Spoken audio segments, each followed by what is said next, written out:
नमस्कार, मैं रवीश कुमार। युद्ध अब बेलगाम होने की दिशा में जाता दिख रहा है। युद्ध से जुड़ी खबरों को समेटना मुश्किल सा है। हर लाइन दूसरी लाइन से ज्यादा खतरनाक है। आप वीडियो पूरा देखें। हमने हमले से जुड़ी तमाम खबरों का संकलन किया है ताकि पता रहे कि हमले के तीसरे दिन दुनिया कहां खड़ी है, इसराइल के भीतर कितना नुकसान हुआ है, इसकी ठीक ठीक सूचना नहीं आ रही, ना ही वीडियो आ रहे हैं। इस समय आपको लग रहा है बहुत सारी खबरें आ रही हैं, लेकिन बहुत सारी खबरों को आने से रोका भी जा रहा है। आज ही ईरान ने दावा किया कि नेतन्याहू के ऑफिस को टारगेट किया गया है, तो इसराइल का दावा है उसने ईरान के रेवोल्यूशनरी गार्ड के मुख्यालय को उड़ा दिया। नेतन्याहू के ऑफिस को टारगेट करने की घटना सांकेतिक रूप से महत्वपूर्ण लगती है, लेकिन इसके बाद खबर का पता ही नहीं चला। टाइम्स ऑफ इसराइल ने कहा है कि यह फेक न्यूज है। नेतन्याहू के ऑफिस ने इसका खंडन किया है। तो इस तरह से सही गलत दावे दोनों तरफ से खूब किए जा रहे हैं। रेवोल्यूशनरी गार्ड के पीआर डिपार्टमेंट ने दावा किया है कि तेल अवीव व पूर्वी जेरूसलम के सरकारी दफ्तरों को खैबर मिसाइल से टारगेट किया गया। अमेरिका के सेंट्रल कमांड ने तो दावा किया कि उसने ईरान के रेवोल्यूशनरी गार्ड के मुख्यालय को नष्ट कर दिया, जैसे सांप के सर को कुचल दिया। लेकिन अब रेवोल्यूशनरी गार्ड दावा कर रहा है नेतन्याहू के ऑफिस को टारगेट किया। इसी तरह इसराइल की सेना आईडीएफ ने दावा किया कि उन्होंने ईरान के खुफिया विभाग के वरिष्ठ अधिकारियों की हत्या कर दी। इस बीच तेल से जुड़ी खबरों ने दुनिया को अलग ही चिंताओं में डालना शुरू कर दिया है। जनवरी 2025 के बाद तेल के दामों में अब तक का सबसे बड़ा उछाल देखने को मिला। एक बैरल $82 से ज्यादा का हो गया। दुनिया की सबसे बड़ी तेल कंपनी अरामको सऊदी अरब की सरकारी तेल कंपनी है।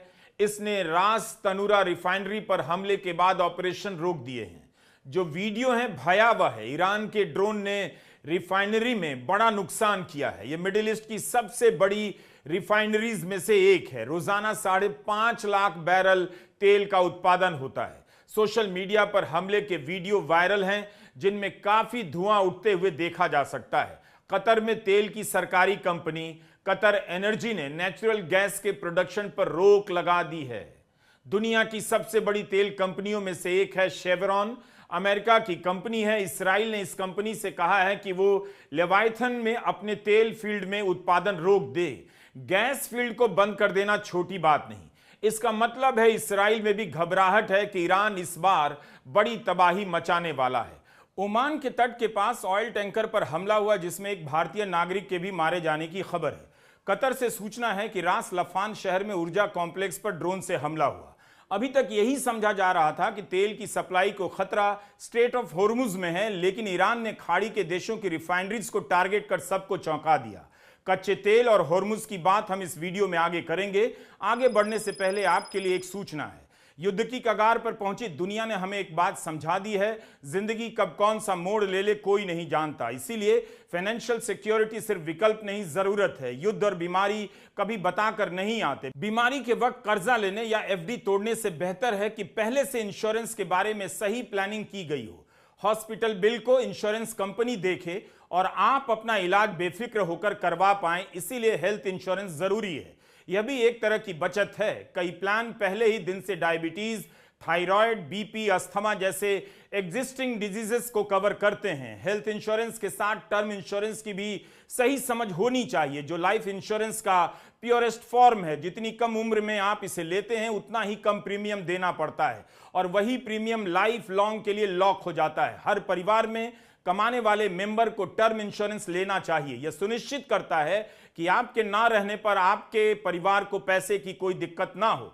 लेकिन कौन सा प्लान सही है, यह खरीदने से पहले सारी टर्म्स और कंडीशंस को अच्छे से समझ लेना चाहिए। सिर्फ 400-500 रुपए महीने की छोटी सी रकम देकर आप हेल्थ और टर्म इंश्योरेंस में लाखों करोड़ तक का कवर ले सकते हैं। हमने डिस्क्रिप्शन में एक लिंक दिया है, जिससे आपको और जानकारी मिल सकती है। ऑनलाइन लेने पर 15 से 25% तक का डिस्काउंट भी मिल सकता है। आखिर में फैसला आप अपने विवेक से लें, सोच समझ कर ही करें। अगर अमेरिका को लगा होगा कि ईरान पर 3-4 दिन हमला कर उस पर दबाव डालेंगे और वाहवाही लूट लेंगे, तो फिलहाल उसकी यह रणनीति फेल नजर आ रही है। ईरान ने उन आशंकाओं को सच साबित कर दिया, जिसके बारे में कहा जा रहा था कि उस पर हमला होगा तो युद्ध इस बार बड़ा होगा, निर्णायक होगा। वॉशिंगटन पोस्ट में रिपोर्ट आई है कि अमेरिका का रक्षा मुख्यालय पेंटागन चिंता में पड़ गया है। ईरान की सारी टॉप लीडरशिप खत्म हो जाने के बाद भी पूरी ताकत से लड़ रही है। कुवैत से बड़ी खबर आई है। कुवैत में अमेरिका के कई लड़ाकू विमानों के क्रैश हो जाने की खबर ने आज सनसनी फैला दी। बाद में अमेरिका के सेंट्रल कमांड ने पुष्टि की कि 3 विमान क्रैश हुए हैं और ये F-15 फाइटर जेट्स हैं। कुवैत के रक्षा मंत्रालय ने पहले सूचना दी कि अली अल सलेम सैनिक अड्डे से 10 किलोमीटर के रेंज में अमेरिका के कई लड़ाकू विमान क्रैश करते देखे गए। हमारे पास मौके के वीडियो नहीं है, मगर आप देख सकते हैं कि F-15 किस तरह का विमान है। शुरू में कुवैत के रक्षा मंत्रालय ने खबर दी कि अमेरिका के कई लड़ाकू विमान क्रैश हुए, लेकिन बाद में अमेरिका के सेंट्रल कमांड ने कहा कुवैत के डिफेंस सिस्टम ने ही इन विमानों को मार गिराया।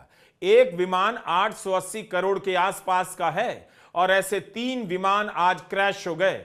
कोई पायलट हताहत नहीं हुआ। पैराशूट की मदद से सभी सुरक्षित जमीन पर लौट आए हैं, ऐसा दावा किया गया। कुवैत ने ही अमेरिका के 3 विमानों को मार गिराया और अमेरिका इसे फ्रेंडली फाइट बता रहा है। इस घटना से पता चलता है कि ईरान के कारण कुवैत में भगदड़ मची है। इन्हें पता नहीं चल रहा किसकी मिसाइल आ रही है, किसका विमान जा रहा है। विमान देखते हैं, लीवर दबा देते हैं। युद्ध में ऐसा हो सकता है, लेकिन इतनी तैयारी से लड़े जा रहे युद्ध में कई विमान खुद से नष्ट कर दिए जाएं, यकीन करना मुश्किल लगता है। अगर यह साबित हो जाए कि ईरान ने अमेरिका के कई लड़ाकू विमानों को गिरा दिया, तो यह ईरान के लिए बहुत बड़ी कामयाबी मानी जाएगी और अमेरिकी खेमे में भगदड़ मच सकती है। कुवैत में अमेरिका के दूतावास के अहाते को भी ईरान ने टारगेट किया। अमेरिका को कहना पड़ा कि लोग दूतावास के करीब ना आएं। कुवैत पर मिसाइलों और ड्रोन के अटैक का खतरा बना हुआ है। अपने कर्मचारियों से कहा गया है कि घरों में रहें, बाहर ना निकलें। यह हालत हो गई है। क्या अमेरिका ने सोचा था कि मध्य पूर्व के दूतावासों को निशाना बनाया जा सकता है? ईरान की रेड क्रेसेंट सोसाइटी का कहना है कि ईरान के 131 शहरों पर हमले हुए हैं और अब तक 555 लोगों की मौत हो चुकी है। ईरान के मिनाब शहर में स्कूली लड़कियों के प्राइमरी स्कूल पर इसराइल ने हमला कर दिया, जिसमें 180 से अधिक बच्चियों की मौत हो चुकी है। कहीं कहीं संख्या अलग भी है।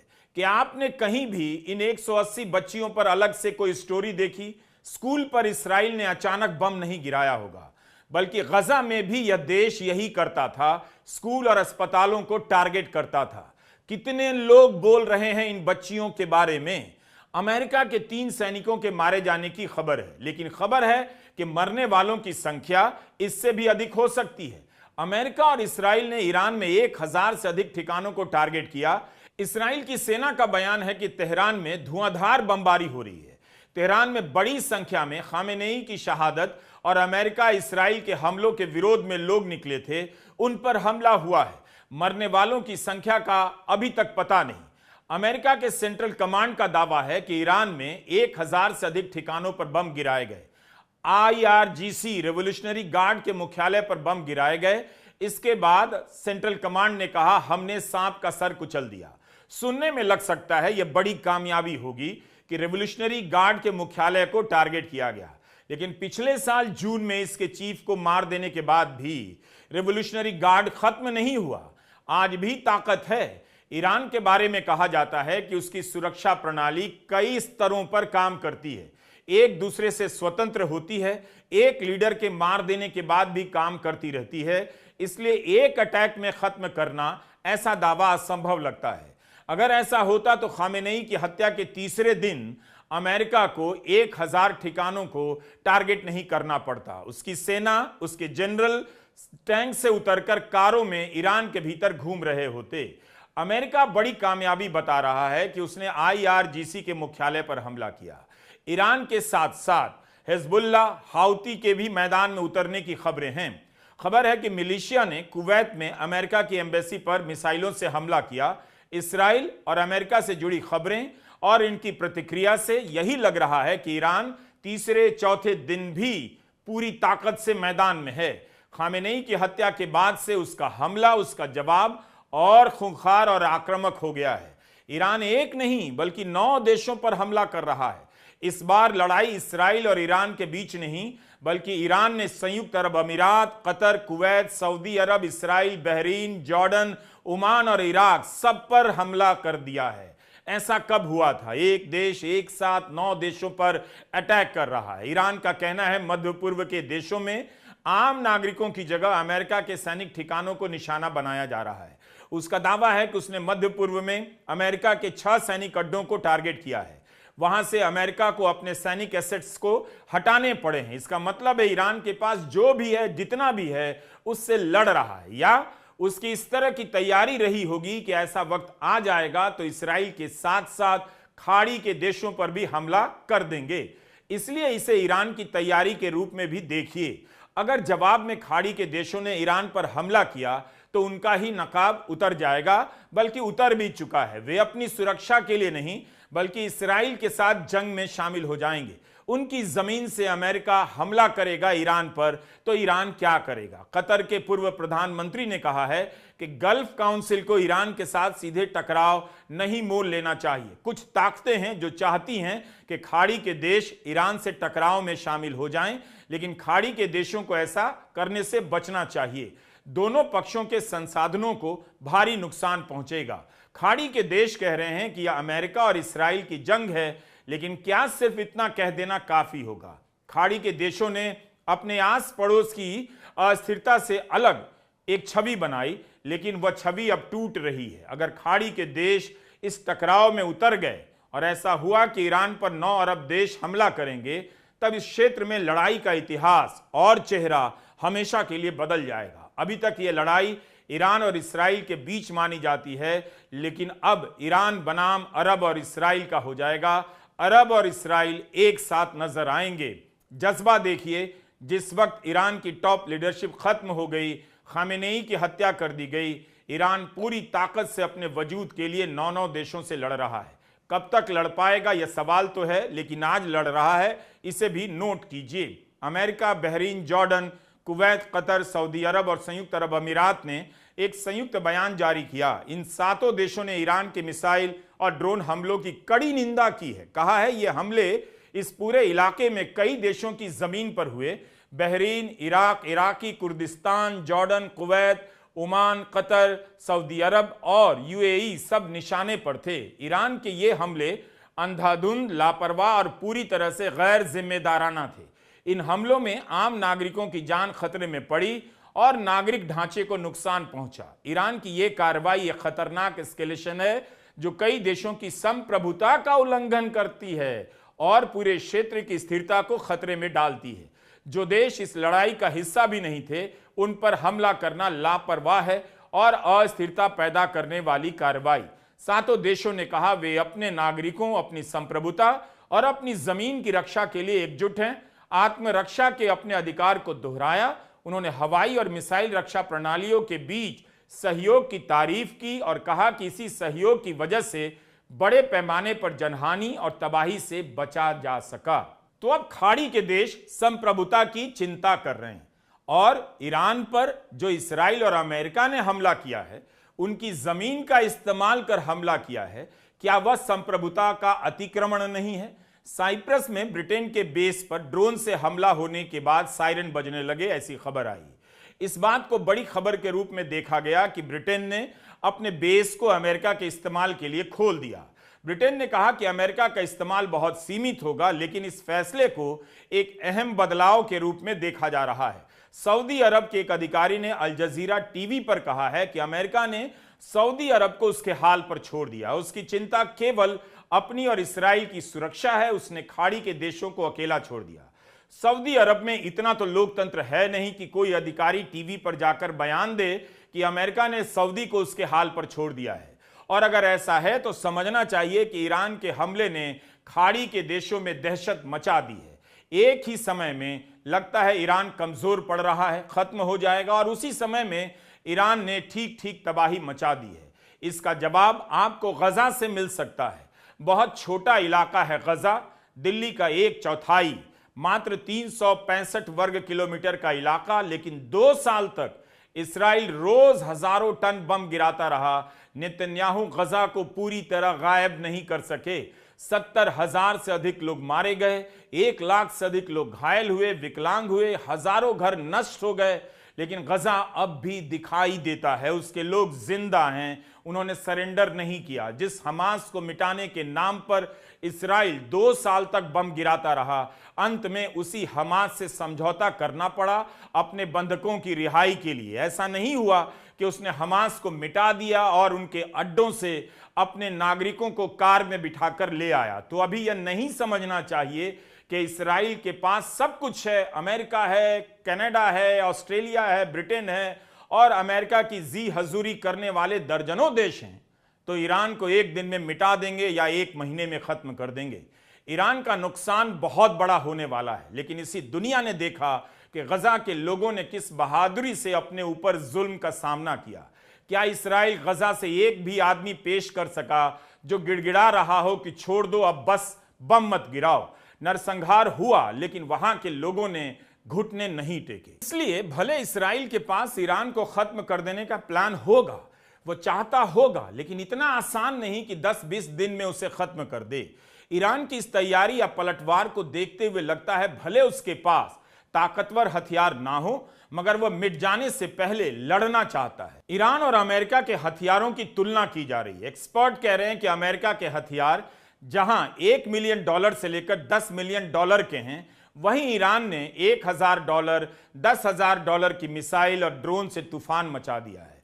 जिस इंटरसेप्टर से ईरान की मिसाइलों और ड्रोन को रोका जा रहा है, उनकी कीमत कई मिलियन डॉलर में होती है।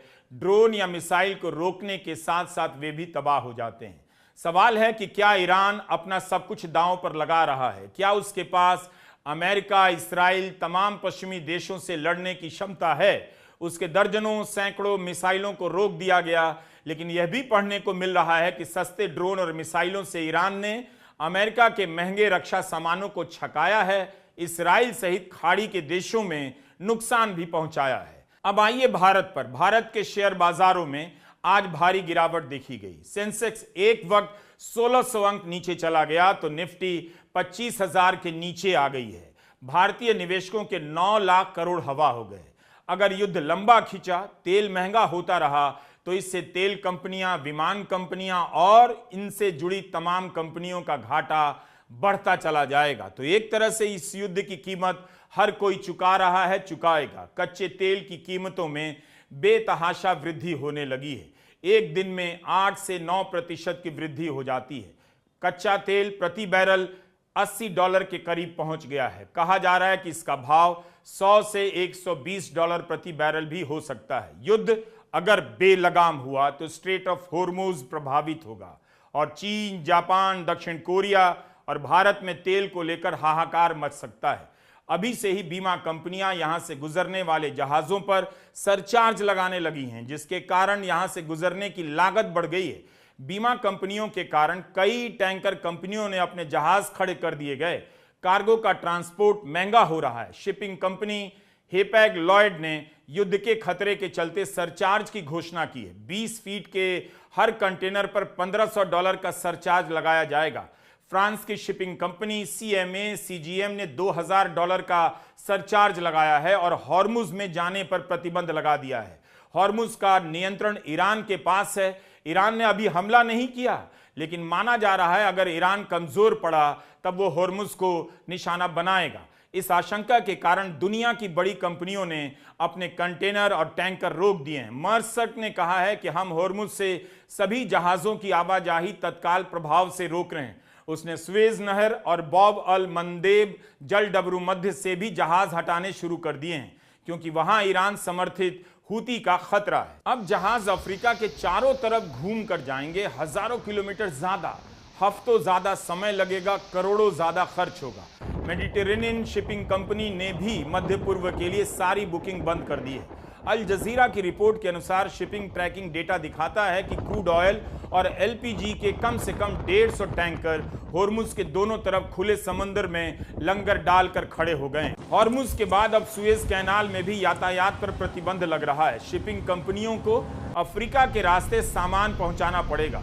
अगर हॉर्मुज पर अटैक हुआ या बंद हुआ तो भारत की तेल कंपनियां दबाव में आएंगी। भारत 80% कच्चा तेल आयात करता है और इसका 60% हिस्सा इसी हॉर्मुज से गुजरता है। ओमान और ईरान के बीच स्ट्रेट ऑफ हॉर्मुज है, 33 किलोमीटर चौड़ी एक पतली सी जलधारा जिससे हर रोज लगभग 2 करोड़ बैरल कच्चा तेल गुजरता है।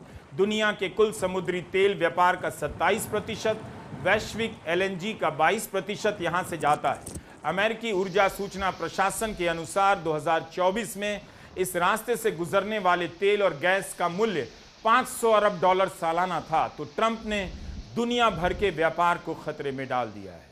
भारत ने इस युद्ध की निंदा नहीं की, यह नहीं कहा कि उसके जैसे गरीब देश तेल के आयात पर निर्भर हैं, उनका व्यापार घाटा बढ़ जाएगा, उनकी जनता पर दबाव बढ़ेगा।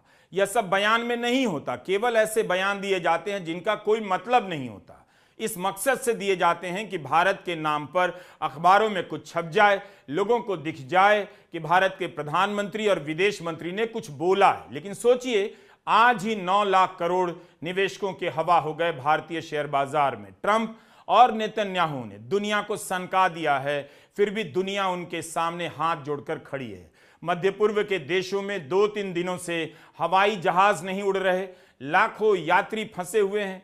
पूरी दुनिया को रोककर ईरान पर हमला क्यों किया गया, दुनिया को समझ नहीं आ रहा। ये दोनों ईरान में लोकतंत्र नहीं ला रहे, बल्कि अपनी हरकतों से दुनिया को रास्ता दिखा रहे हैं कैसे इनकी तरह के नेता अपने अपने देश में लोकतंत्र को कुचलकर दुनिया के 2-4 शासकों से दोस्ती कर राज कर सकते हैं। तो ईरान पर हमला और ईरान का जवाब अमेरिका और इस्राइल की जीत की दास्तान के हिसाब से मत देखिए, वो जीत सकते हैं। इस हिसाब से देखिए कि एक देश अपने वजूद को बचाने के लिए किस तरह लड़ता है। वह बस इसी की कीमत चुका रहा है कि ईरान ने अमेरिका के आगे सरेंडर नहीं किया, इस्राइल के आगे घुटने नहीं टेके। हमारा वीडियो देखते रहिए। 2 मार्च को हमने एक और वीडियो बनाया, भारत ने ईरान पर हमले की निंदा क्यों नहीं की, उसमें बताया खामेनेई की हत्या पर संवेदना क्यों नहीं जताई गई। आपको समझ आएगा कि भारत की चुप्पी का कोई तार्किक आधार नहीं है। युद्ध से जुड़ी खबरें लगातार बदल रही हैं, लेकिन हैरानी की बात है मीडिया में जमीन से कितनी कम रिपोर्ट है, वह भी उस दौर में जिसे मीडिया और सोशल मीडिया का दौर कहा जाता है। हर देश लगता है अपने नुकसान को नहीं दिखाना चाहता, इसीलिए कि कहीं जनता इस नुकसान को अपनी आंखों से देखकर यह न समझ ले और युद्ध के खिलाफ ना हो जाए। इसलिए सारी खबरें ट्विटर पर दौड़ रही हैं। टॉप लीडरशिप को मारकर ईरान को झुकाने की रणनीति कम से कम इस वक्त तक सफल नहीं है। उल्टा खामेनेई की हत्या कर अमेरिका ने पूरे मध्य पूर्व को फिर से 90 के दशक में पहुंचा दिया है, जहां पता नहीं चलता था कौन दोस्त है कौन दुश्मन और कब कहां हमला हो जाता था। इन नेताओं से बचिए, बुद्धि विवेक का इस्तेमाल कीजिए। हमारा वीडियो देखते रहिए। नमस्कार, मैं रवीश कुमार।